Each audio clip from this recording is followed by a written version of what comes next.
Hello, everybody. Welcome again to another edition of EntrepreneurShxt. I am Franklin Wilkerson, your host for today. Normally, my partner, Sam Kirkland, is with me, but he couldn't make it today. So I have the pleasure and the honor of having a guest on today, and her name is Alexis Davenport, and she is owner of Optimum Tax Services, LLC. And so, yeah, that's right. Y'all can clap it up out there. Yep, thank you. Yes. So we're excited. We're highly excited today to talk to Alexis because she is going to help us to navigate what we've heard about this big, beautiful bill that our current sitting president has put in motion for us to deal with, the big, beautiful bill. I don't know if you all have heard about it out there, but Alexis is going to help demystify some of the challenges that we're going to run into with this, particularly for businesses. So if you're a business owner right now and you're listening to this, you need to stay close to your computer or your phone. You know, don't go get no popcorn. Alexis is going to really help you navigate some things. And by the way, the new year is right around the corner when a lot of these things are getting ready to kind of take effect on us. So we got some studio audience today. So we're going to have some questions for the audience periodically. So we're going to have fun today, everybody. So without further ado, let me do this. Alexis, tell us a little bit about yourself before we get into this. Absolutely, Frank. So as Frank has already introduced me, I'm Alexis Davenport. I'm the owner and founder of Optimum Tax Services. I've been a tax accountant over 20 years. Wow. I started out my journey at PricewaterhouseCoopers, KPMG, and then I worked in corporate tax departments for a number of years. I started my tax firm because I found a lot of friends and family. They were entrepreneurs and they just weren't getting the type of service that they needed to get as far as taxes go. One thing I pride myself on is educating my clients.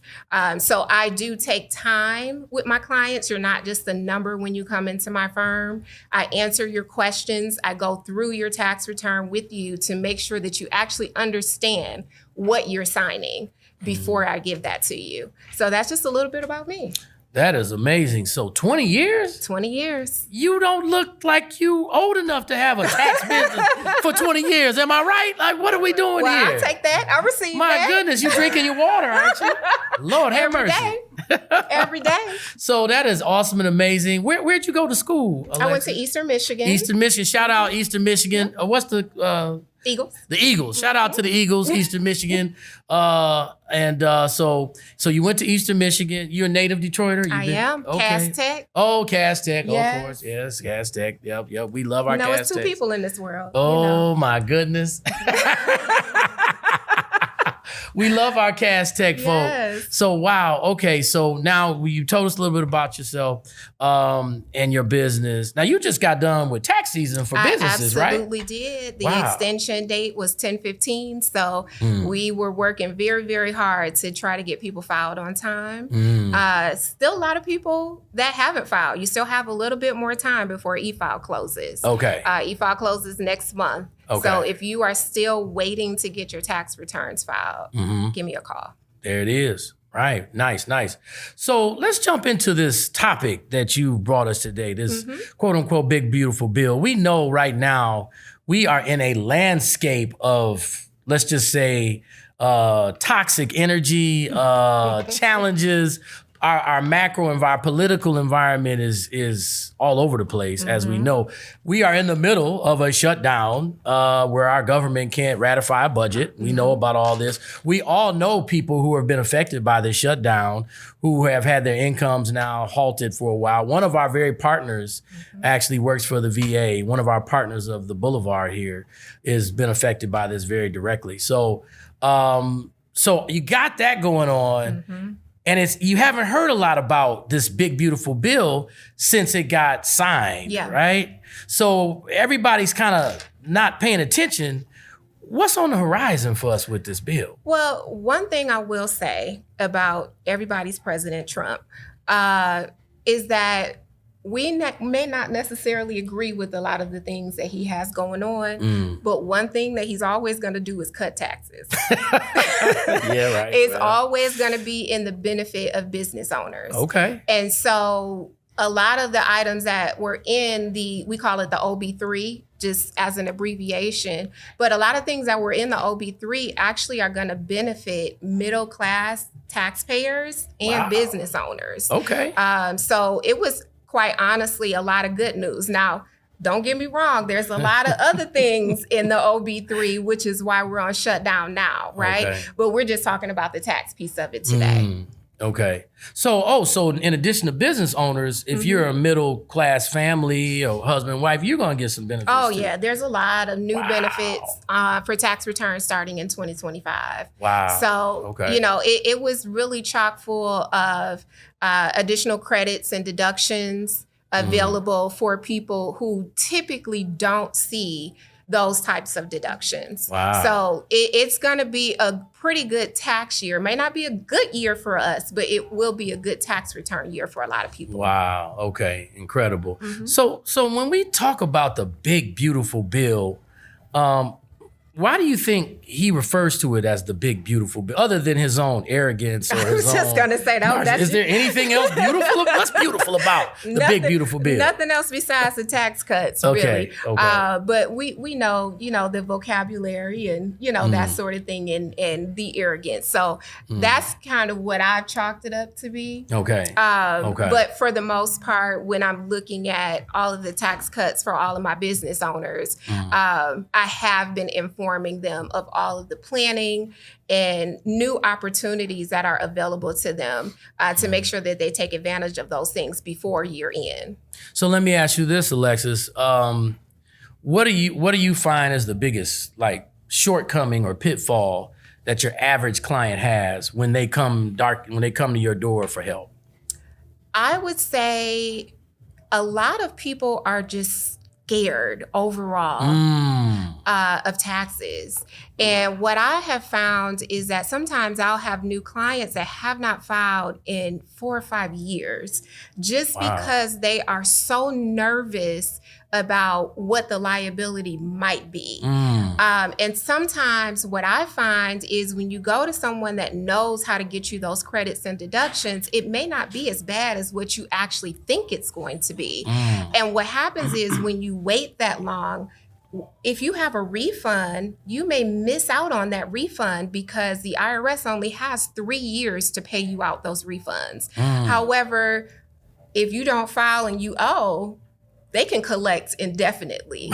So it doesn't work in your favor to kind of wait those things out. I would say, even if you're nervous, at least know what that number is.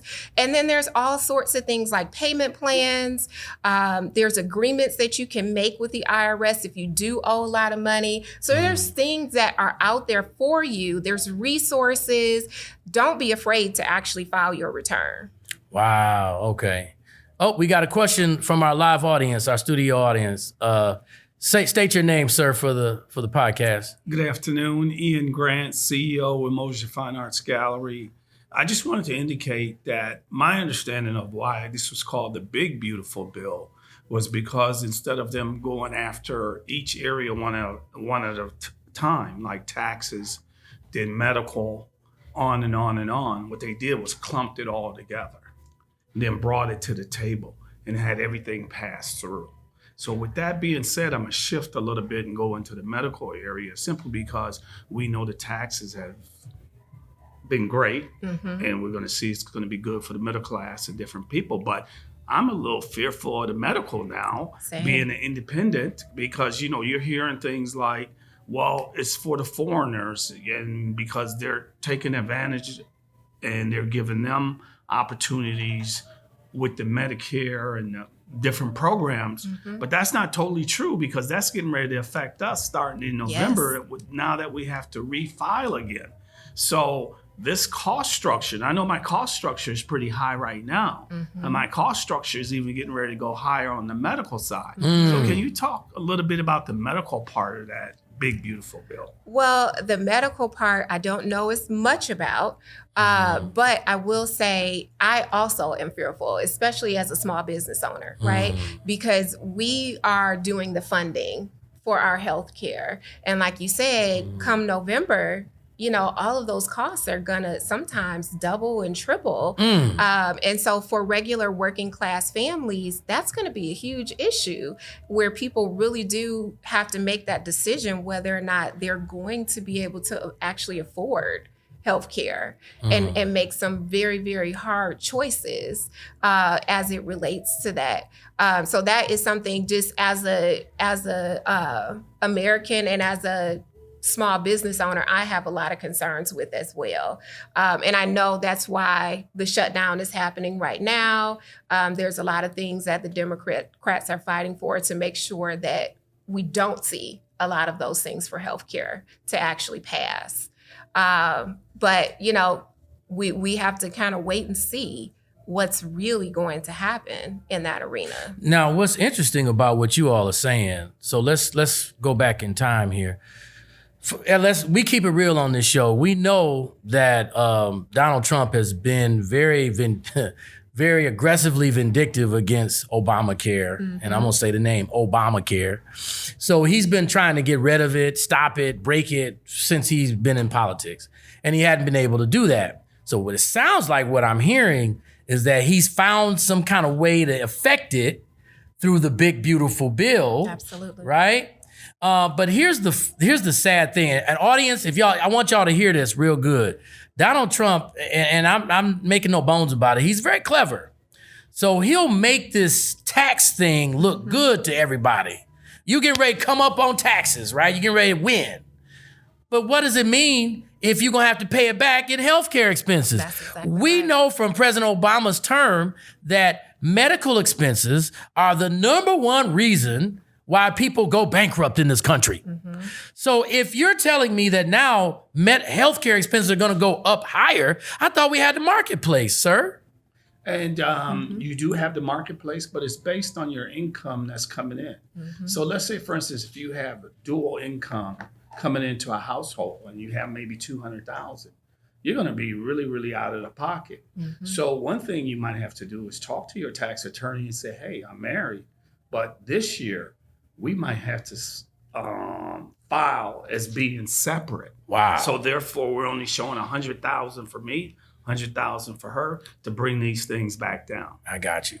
But when it comes to married filing separate, they're going to penalize you for actually doing that. That is actually the worst filing status that you ever want to do, because all of the thresholds, all the credits are cut in half. And so a lot of times when you file married filing separate, especially if you are making a good amount of money, it really is a detriment to you to do that. So it's almost like you can't really figure out a way to kind of get around that. Wow. You got to figure out what's going to work best. Now you know why you need a good tax accountant, right? And I'm going to second that. Alexis, we're going to talk for next year. Yes. Yeah, for 2025, you just got you a new client. I'd love to hear. Yeah, I need all the help I can get.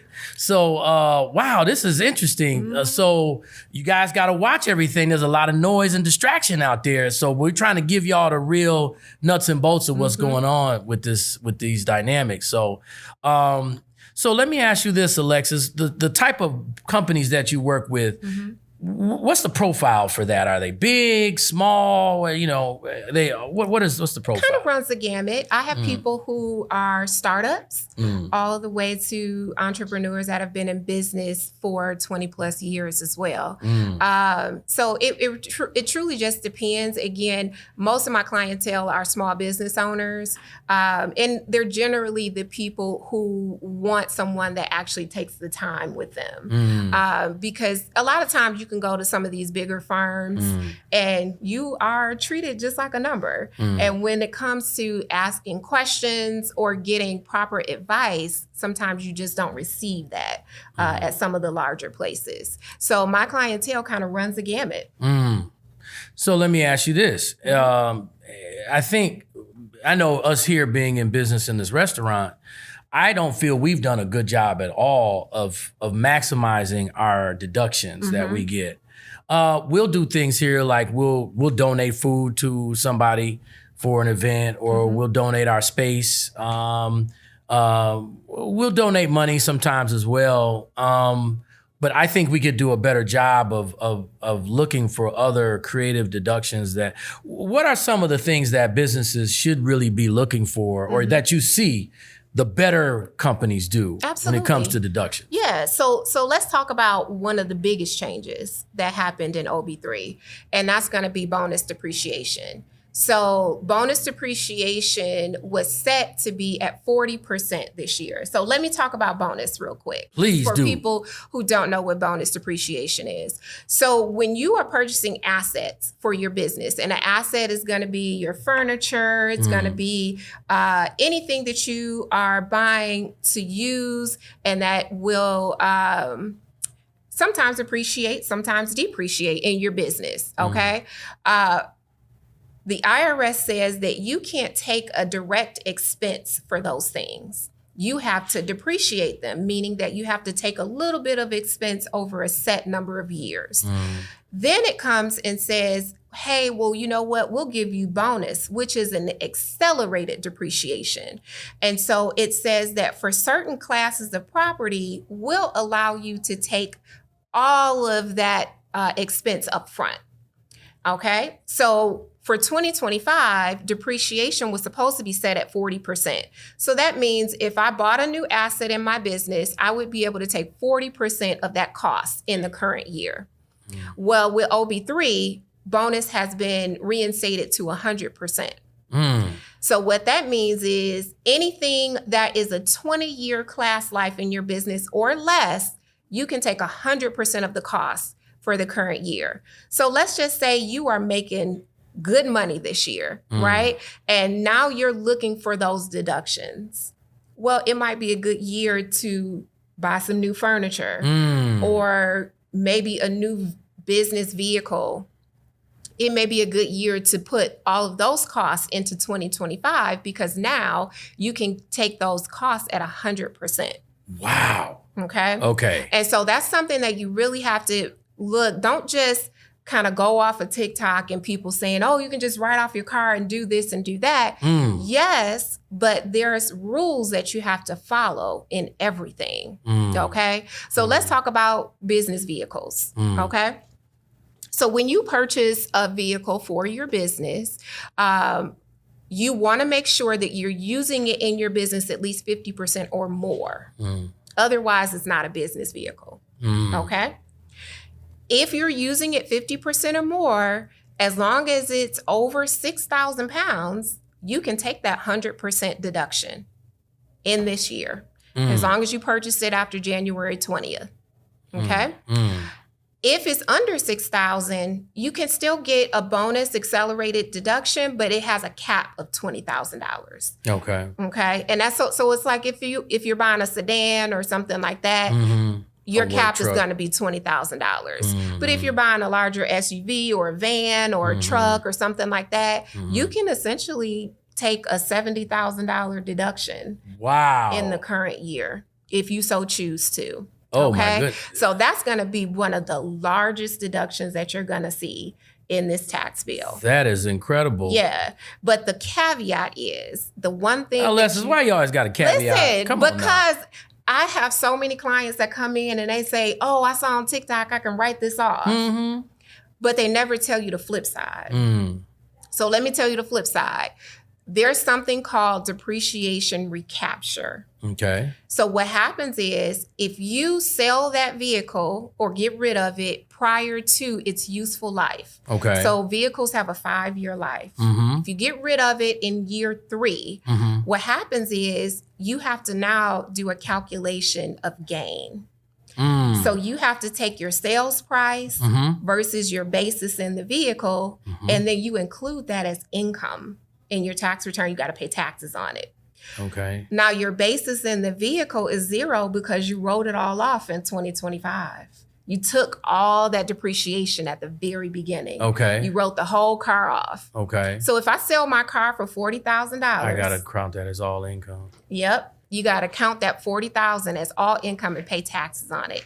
That's the piece that nobody ever tells you. Wow. It's great to take the deductions, but there's always a flip side that you have to be aware of. So now you really just have to make sure that you are doing proper planning and making sure, am I really going to keep this vehicle this long? Or if I do, you know, what does my year look like? Do I have a lot of income in this year that I'm going to get rid of it? Because now I'm going to add an additional $40,000 on top of it. So it sounds like you really need to be conscious of how you're going to use long term, if you're going to keep it, use it. I think we had another question by Mr. Ian from Emoji Fine Arts. Yes, she's just sparking so many thought processes, so I have to get them out. So what about on capital gains on our stock and bonds and things like that? Can the OB3 at 100% work?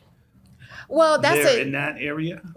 Those are not depreciable assets, right? Right. So that's going to be all stocks, and you know, those are just your regular capital gains, and you pay capital gain taxes based on that. So you still got to take that hit this year. You still have to take that hit, but you're not paying the same level of tax as you pay for your regular income tax. Right. Capital gains have a cap. Right. Is that, I want to say that's 20%. The highest is 20%. Okay. All right. I know a little something, Ian. And then just one other quick little thing. When you say the OB3 and 100%, can that be on someone who bought a used vehicle, or does that have to be a new vehicle? It can be used now. Wow. So it can be a used vehicle as long as it's new to you. Okay. And here's another bit that you can think about. If I have a personal vehicle that I've not used in my business, it's a used vehicle, but it's new to my business. Ooh. So you can take 100% depreciation if you convert your personal vehicle to business in 2025. Now, hold on a second, Alexis. You're going fast now. So do I have to own it outright? What if I'm paying a note on the vehicle? It doesn't matter if you're paying a note. So, okay. So what I paid in 2025 on the note, that then becomes... Well, that's still just your payment. Okay. Right? Okay. What we're doing is looking at the total cost of the vehicle and saying, oh, I can take this total cost of this vehicle and take that as depreciation. Okay. So instead of spreading it over time, I can take it all in the current year. I'm definitely coming to see you next year. Yeah, for sure. So that's going to be one of the biggest deductions. Or even if you think about, let's talk about real estate. Okay. Because I'm a real estate investor. Okay. When it comes to real estate, this is going to be huge, because what are you doing in your rental properties, right? You're putting all types of improvements in. Hold on, Alexis. Hold on. Sam, I know you're out there. You better perk up and listen to this. Okay, Go ahead, Alexis. So you're putting all your improvements in. You're buying the property, right? Those are all assets. So when we talk about bonus depreciation, when it comes to real property, if it's residential rental, or if you're looking at commercial property, any of those improvements that are 15 years or less, we can take 100% bonus on. And if you're looking at a sizable property, say you're putting in, a nice big multifamily, you're spending quite a bit of money, it makes sense to go ahead and get a cost segregation study. So this is another little tidbit. When you have a property that you're putting a lot of money into, it may make sense to get a cost segregation study. What they do is have engineers come in, they look at all of the things that you're spending on that property, and instead of lumping it into one number as a structure, they'll go through and pick out all of the smaller pieces so that you can get 100% deduction on those things. Wow. And so they'll allocate some piece to the building, which takes a long time to depreciate, versus allocating it to smaller things that we can hurry up and take 100% for in the current year. Nice. Got it. Okay.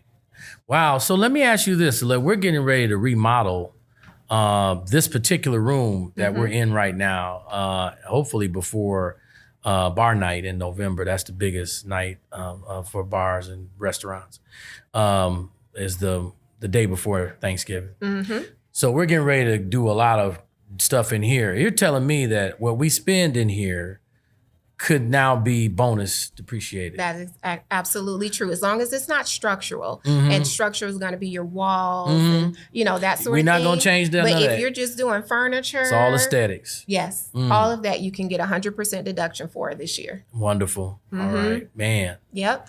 Enlightening.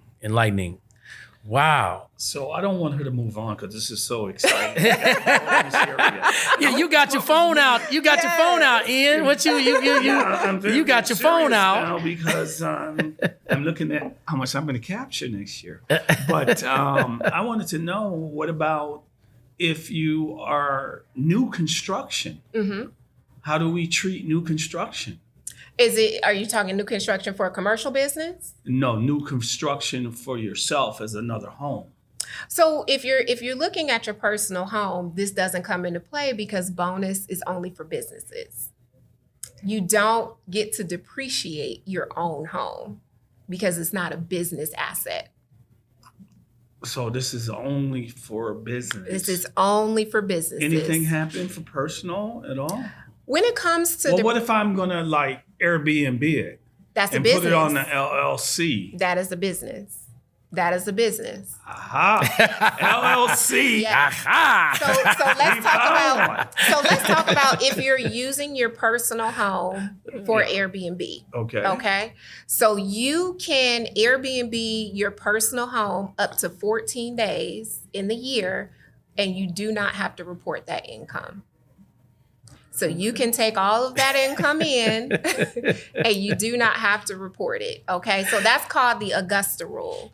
And so that was set in place for the golf championships in Augusta because they rent their big mansions down there. And Wow. so as long as you do it that 14 days or less, you don't actually have to report it as income. Now, if you go over that 14 days or less every time? No, this is 14 days or less for the year. Oh, one time. For the year, yes. You're really excited. Yep, for the year. Yep. So if you go over that 14 days, now you're in business, right? Okay. So now you do have to report all of your income, but then on the flip side, you'll also have all of your expenses. So for Airbnbs, you're going to have all your cleaning expenses, your management fees. You're going to have tons of expenses that you can also deduct on the flip side as well.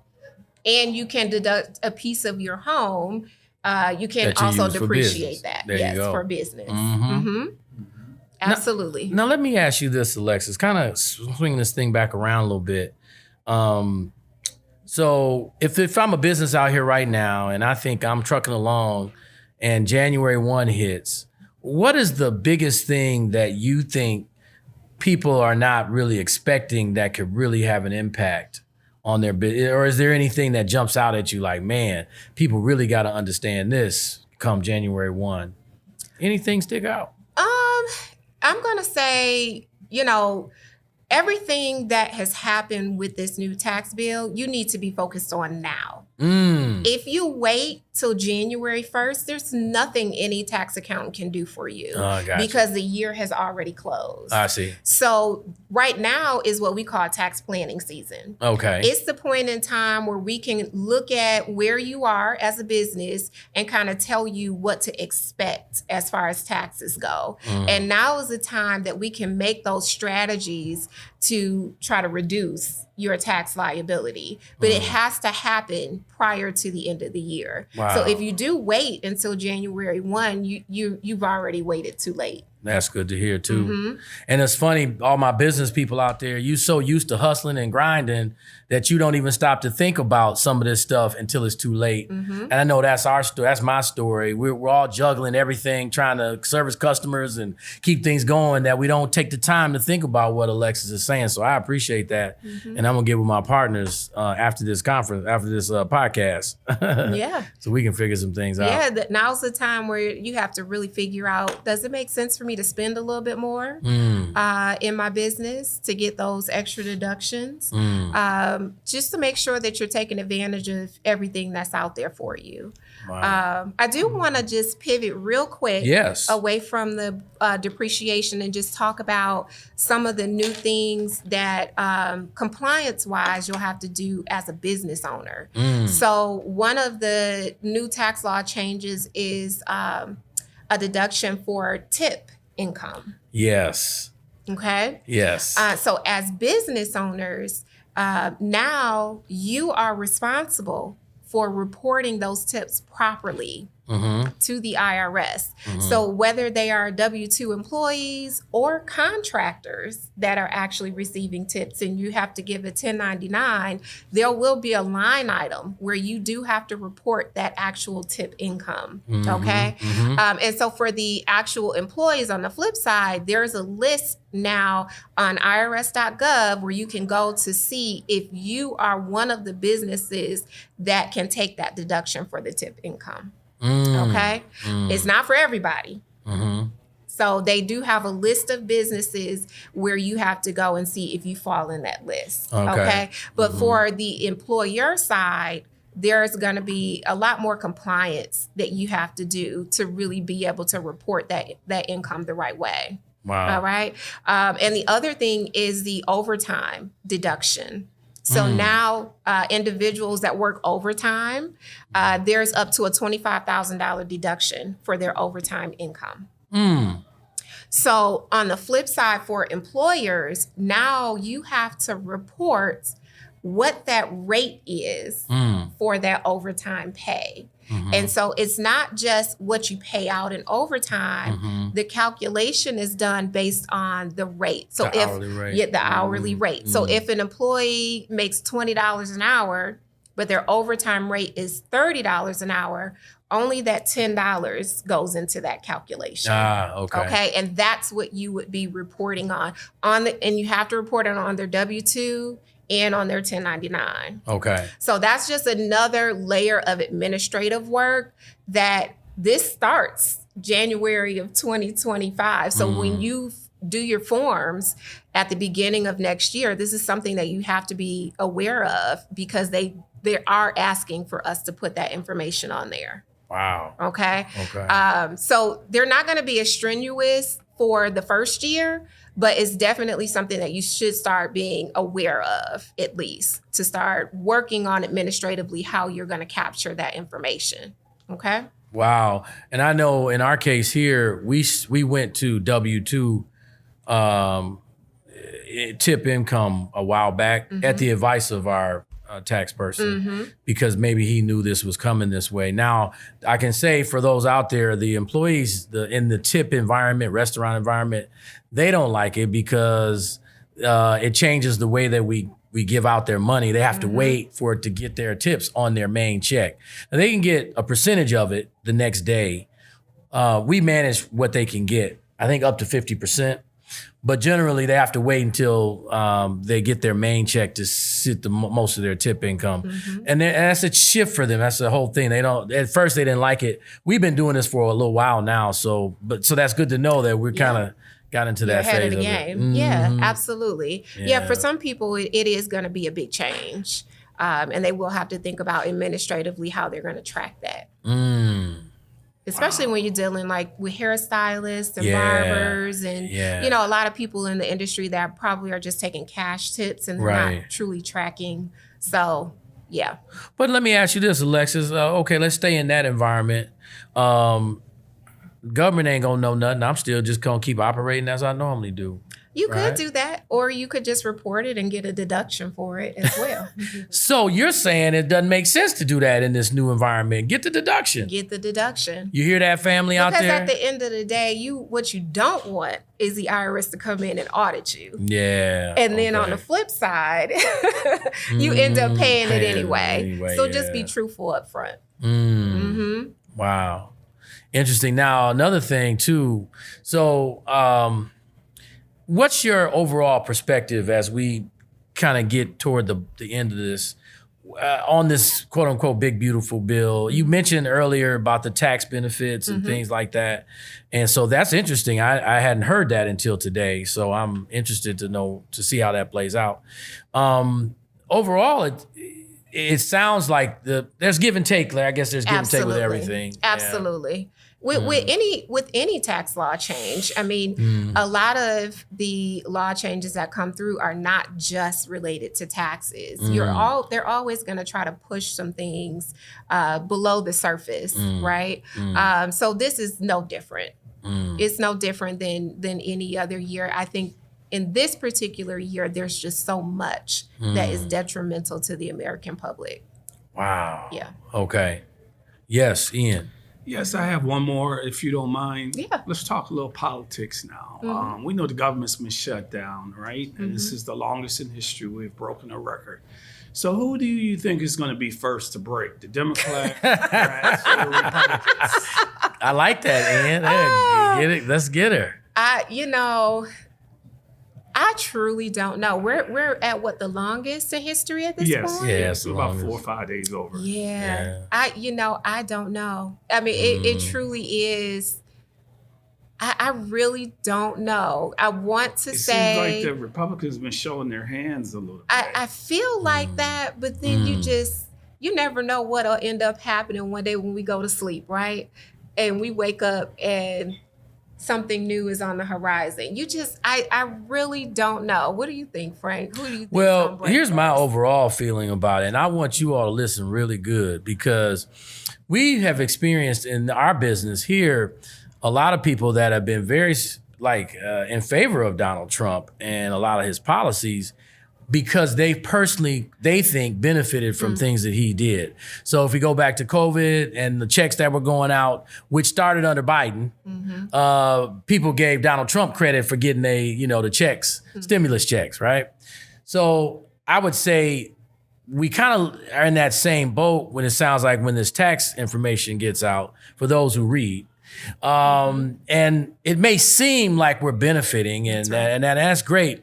But the trade-off of that is what's happening to some of the programs that are being cut. These taxes, I get that there's waste in government. I'm not saying it's perfect, but there's a lot of meaningful things that are going to be impacted by some of this money got to come from somewhere. Absolutely. And I happen to know people personally who have people who are mentally ill, people who are addicted to drugs, people incarcerated, people who are not doing so well in life.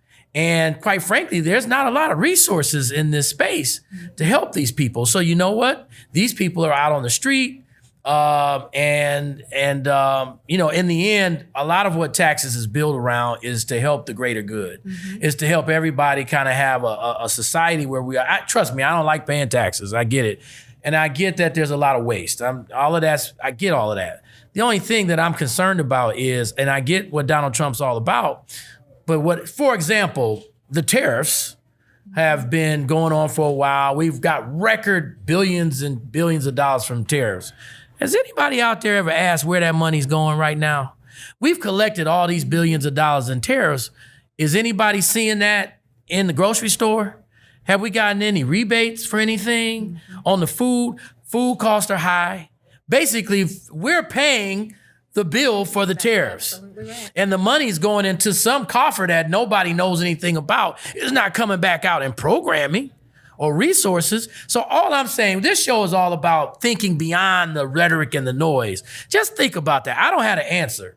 So to go back to what you asked, Ian, and a lot of times people put the Democrats down and all this kind of stuff, but you got to understand a lot of the things that they are advocating for. We talked about it earlier.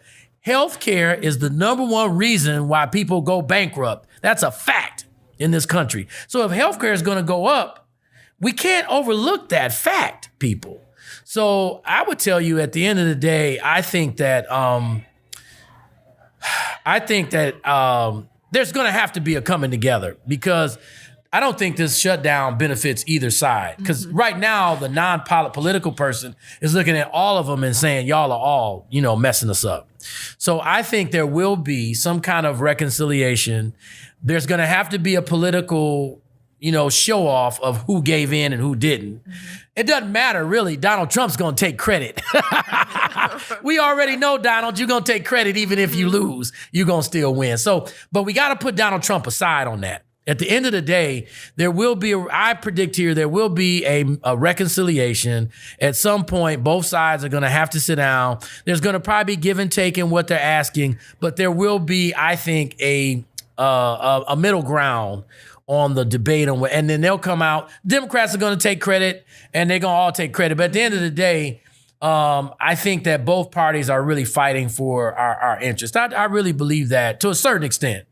But yeah, at the end of it all, I say this too, it don't really matter because you got to own your own condition out here, family. You got to take care of your own business. You got to run your own businesses. You have to be fiscally responsible. Learn this stuff about what Alexis talking about with these taxes and these credits. And you got to really take care of yourself no matter what happens in Washington. That's always been the case in the story. So please get informed and take care of your family and be safe. Alexis, you got anything else you want to say to our public while we... No, I think you've said it all. Yes. Again, thank you, Alexis, for joining us. Let me just see here. I just want to also give a shout out to the Southfield Chamber of Commerce because really and truly the Southfield Chamber of Commerce has been a true partner of ours here. And so Miss Jasmine Patton is the CEO of the Chamber of Commerce. I'm probably saying that wrong. She's the director. And we also have the Minority Business Council that is a subgroup under the chamber, which is going to form into the Small Business Council under Jasmine's desire to get kind of broaden the tent. So, and I'd also like to give a shout out to my wonderful partner, Mrs. Melissa Thomas. Thank you. Sorry, Melissa. I always just call her Melissa all the time, and so I don't even think. But Melissa Thomas is also a business owner, and she owns an event space on Southfield Road called the Event House. So if you need to do any rental there, I just want to give a shameless plug for my partner, Melissa Thomas. Please go to the Event House. Also come to Boulevard if you're interested in holiday parties, catering. It's right around the corner with the holidays. We do event rental, wings. We're a great place to watch the Lions game. So shameless plug for the business. And also, you have to check out Fundamental Spa, which is in Pleasant Ridge. And it is a wonderful location. I used to go there and I'm going to go back again now that I've met the owner who was also in our audience today. So without further ado, I thank you for tuning in. Thank you, Alexis, for coming. You got a new client for business and personal. Awesome. I'm going to talk to the partners. And that's it. We're going to sign off. Sam, you messed up. You missed a good one today, sir. But that's okay. You can watch the podcast. Thank you, y'all. Y'all have a good evening and we love you. Bye. Bye-bye.